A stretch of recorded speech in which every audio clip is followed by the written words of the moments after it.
You didn't go looking for anything. You didn't dig, investigate, or force the situation open.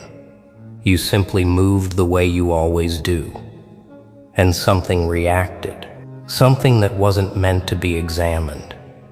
That's what unsettled them first. Not your intent, but the effect. Structures don't like unintended exposure. People don't either. Because when something hidden reacts without being touched, it means it was already unstable. Whatever you triggered wasn't created by you. It was revealed through you. And that distinction matters more than they want to admit. At first, they treated it like a coincidence, an anomaly they could explain away later. But the reactions kept compounding. Conversations started changing tone. Familiar certainties lost their confidence. People who usually spoke with authority began qualifying their statements, not because you challenged them, because something they assumed was settled no longer felt reliable. You didn't accuse anyone. You didn't point anything out. You didn't even acknowledge what shifted.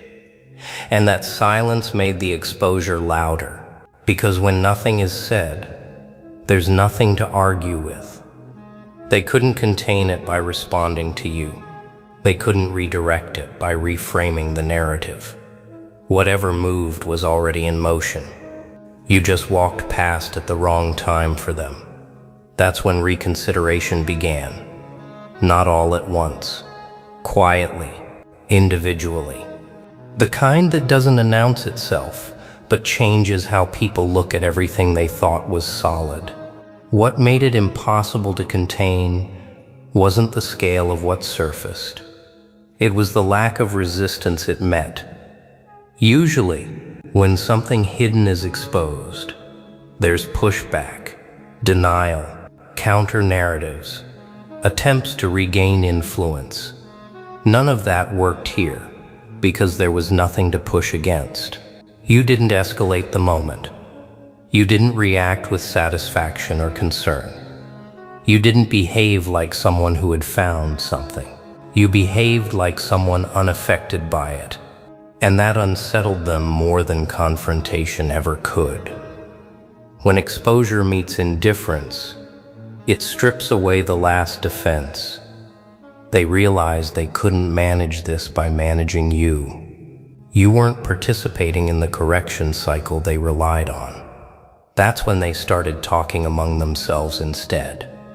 Quiet conversations, careful wording, reframing assumptions that had been treated as fact for years.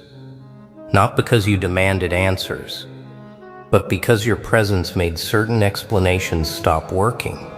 The thing you triggered didn't expand. It destabilized, like a pressure point that weakens a structure once touched. And once that process begins without visible cause, every conclusion that depended on that structure has to be revisited. They weren't afraid of what was revealed. They were unsettled by how easily it unraveled. That's when the focus shifted from what was exposed to who had been relying on it.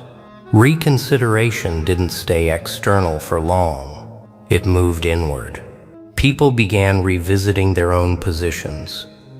Not publicly, not defensively, but privately, where honesty is harder to avoid. They replayed moments they once felt confident about, and noticed the cracks they'd ignored. Decisions that made sense before now felt rushed. Certainties they spoke with authority about now required qualifiers. Not because you challenged them, but because something they built those certainties on had quietly failed. You became the point of comparison they didn't want, the moment after which explanations no longer held the same weight. And the unsettling part was that you didn't capitalize on it. You didn't claim insight. You didn't use the shift. You didn't even stay nearby to observe the aftermath. That absence Force them to sit with the consequences alone. When someone triggers exposure and then disengages, there's no external force to blame, no opponent to argue with, no narrative to redirect. What remains is responsibility. And responsibility is what makes people reconsider everything. Not loudly, not immediately, but thoroughly. What made it difficult to dismiss was the timing. The exposure didn't arrive when they were prepared to explain it away. It arrived when they were comfortable, when assumptions had hardened into routine, when no one was guarding the structure anymore because everyone believed it was solid. That's when the smallest shift does the most disruption. You didn't act on the foundation. You walked across it, and it cracked under its own weight. That's the detail they keep circling back to. If it had required effort, intention, or confrontation, they could have framed it as conflict, but it didn't. It required nothing from you, and that's what removed the option to reverse it. Once people realize a structure can fail without resistance, trust in it weakens entirely. They begin scanning for other blind spots, other things they accepted without question. And that scan doesn't stop once it starts. You didn't begin a debate. You initiated a recalibration. The kind that spreads quietly and completes before anyone can coordinate a response. That's why no one talks about fixing what happened. There's nothing to fix. The structure already showed it couldn't hold. And once that realization exists, reconsideration isn't a phase. It becomes ongoing. After that point, normal wasn't an option anymore. Not because everything collapsed, but because everything felt provisional. People kept functioning, kept speaking, kept making decisions, but with an awareness that hadn't been there before. Like a flaw you can unsee once you notice it. They measured their words more carefully. They hesitated before leaning on old assumptions. They noticed how often certainty had been convenience rather than truth, and all of it traced back to the same quiet moment. Not an argument, not an exposure, just a reaction that shouldn't have happened if everything was as stable as they believed. You didn't stay to observe the adjustment. You didn't linger to confirm its effect. You moved on the same way you always do. That's what made it settle. Because when someone triggers a fundamental shift and doesn't circle back to claim it, the shift has no anchor to soften against. It doesn't get reframed as drama. It doesn't get filed away as conflict. It becomes part of the background, and background changes are the ones that last. They don't announce themselves. They hold. They simply redefine what feels solid. Whatever you triggered wasn't meant to be examined because it wasn't meant to be questioned. And now that it has been, everything built on top of it has to be reevaluated. Not all at once, not publicly, but thoroughly. This is where it ends for them, even if they never say it out loud. Once something hidden reacts without being hunted, it can't return to being ignored. They don't talk about what you triggered anymore, because talking would suggest distance from it. And there is none.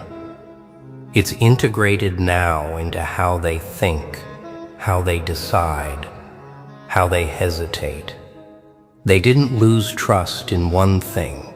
They lost trust in the assumption that unseen structures are stable by default. That's the cost of unintended exposure. You didn't reveal a secret. You revealed vulnerability, and vulnerability, once noticed, carries forward. They're reconsidering everything, not because you forced insight, but because certainty no longer feels reliable. You didn't become a threat. You became a reference point. the moment before and the moment after. And reference points don't need attention. They quietly reorder everything around them. Whatever you triggered didn't need validation. It didn't ask to be understood, and it isn't shifting back. That's why they're still asking others, because the one person who could explain it doesn't need to. And this is where it settles, without drama and without reversal. The questions don't stop because they get answered. They stop because the answer becomes unnecessary. People adjust faster than they admit.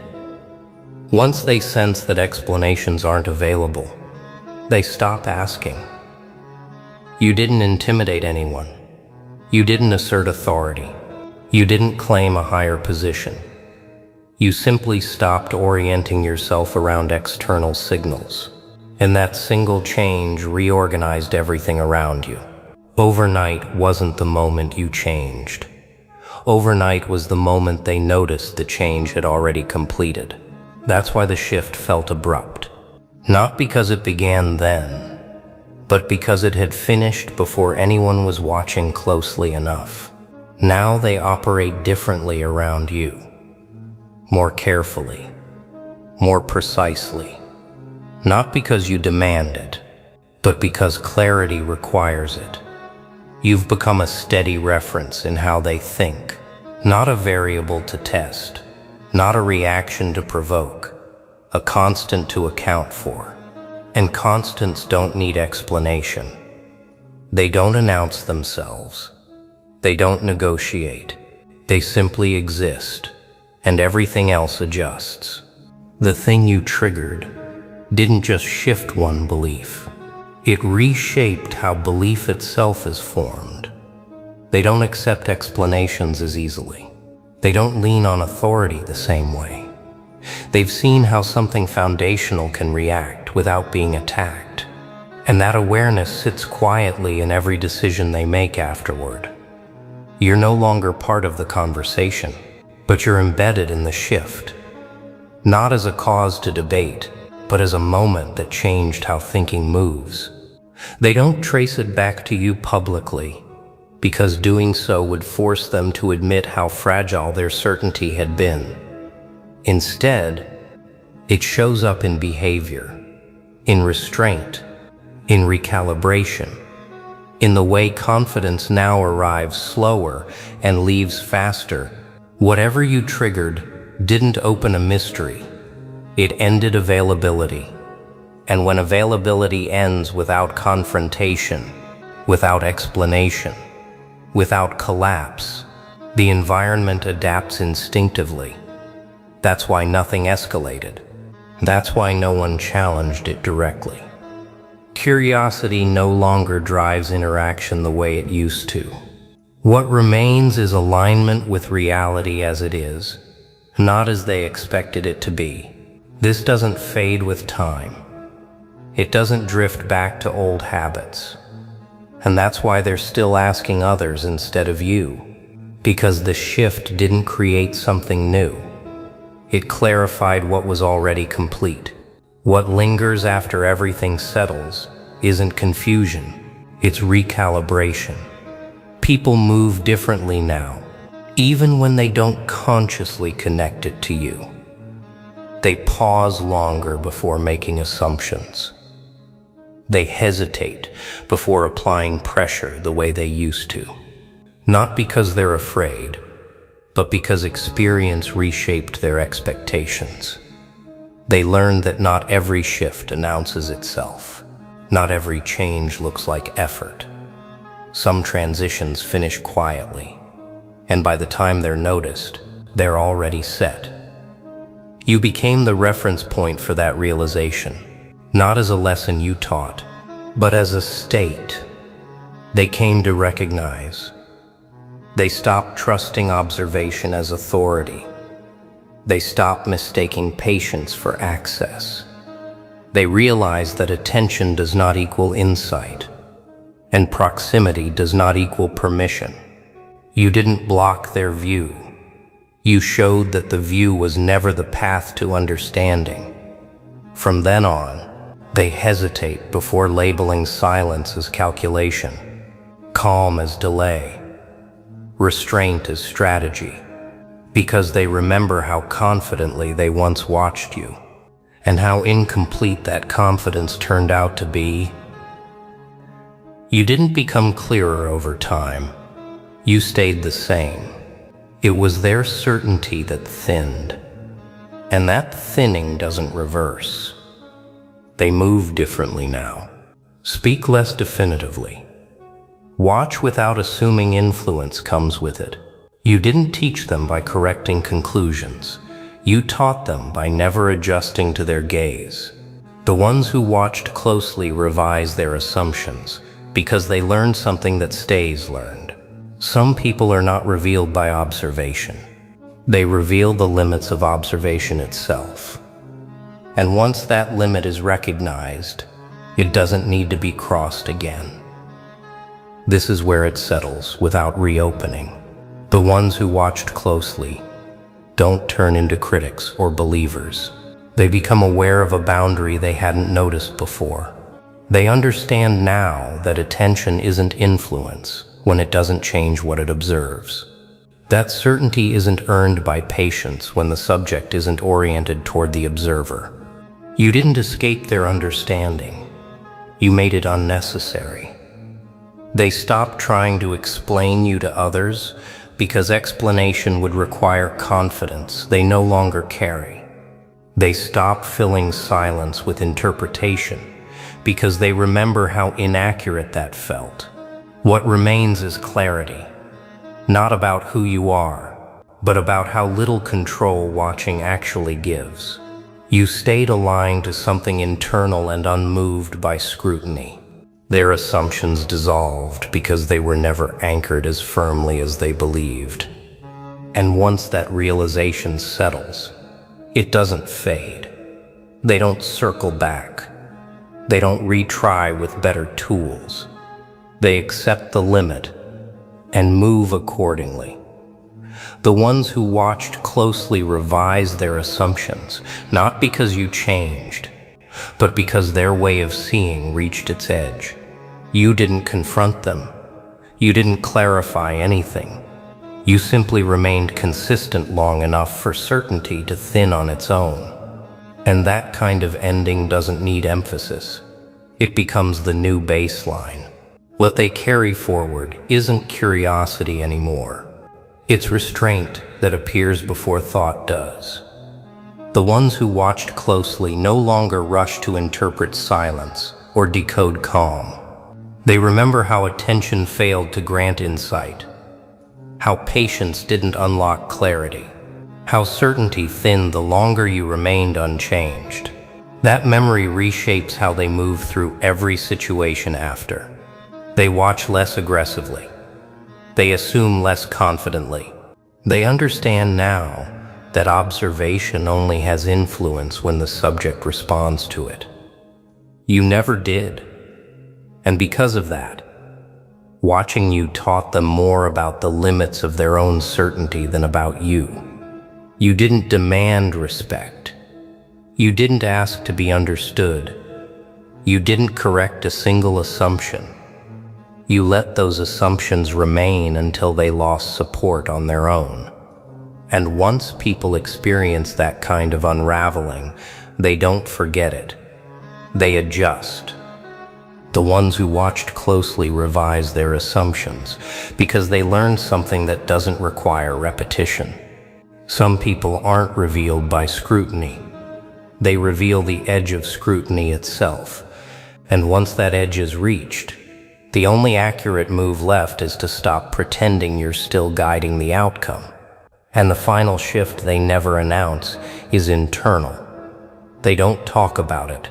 They don't frame it as a lesson. They simply stop overestimating their ability to read people through observation alone. The ones who watched closely learn that some individuals don't leak truth under attention because their truth isn't reactive. It isn't assembled in response to pressure. It's already formed. You didn't close yourself off. You didn't become opaque. You stayed exactly as you were, and that steadiness showed how much of their certainty relied on others bending when watched. From then on, they approach moments with less confidence and more precision. They listen longer. They assume less. They recognize that not every calm is delay. Not every silence is strategy. And not every restraint is waiting to be decoded. You didn't defeat their assumptions. You outlasted them. And outlasting doesn't invite debate. It produces adjustment. Quiet, durable, automatic. The ones who watched closely revised their assumptions because they recognized something that didn't respond to being seen. And once that's recognized, watching becomes observation only, nothing more. This is where it finally stops moving for them. No more interpretation. No more internal commentary. No quiet attempts to revisit it later. The moment settles, and it stays settled. They understand now that you weren't withholding clarity. You were never participating in the exchange that produces it. Their assumptions didn't fail because they were careless. They failed because they were built on a rule that doesn't apply to you. That rule says watching creates access. It doesn't. Not when someone's center is internal. Not when behavior isn't calibrated to reaction. You didn't outperform their expectations. You made the framework they used to form them obsolete. And frameworks, once set aside, don't get repaired. They get left behind. So this is the end state. The ones who watched closely don't look again. They don't revisit. They don't test from a different angle. They already understand what no longer applies. And understanding that is more useful than guessing what might. You didn't become more visible. You became settled. And settled presence ends the need for conclusions entirely. They revised their assumptions because those assumptions reached a limit they can't cross. You didn't push them there. You simply didn't move. And that stillness did all the work. And this is the last thing that settles. They don't try to name you anymore. Labels were part of the old habit, a way to feel finished with something they never truly understood. That habit ends here. What replaces it is restraint that arrives before thought. They sense a boundary without seeing it drawn. They recognize a limit without it being enforced. Not because you warned them, because experience already did. You didn't assert authority. You demonstrated independence from it. And that demonstration doesn't invite debate. It completes the cycle. The ones who watched closely understand now that some people aren't meant to be interpreted. They're meant to be accounted for.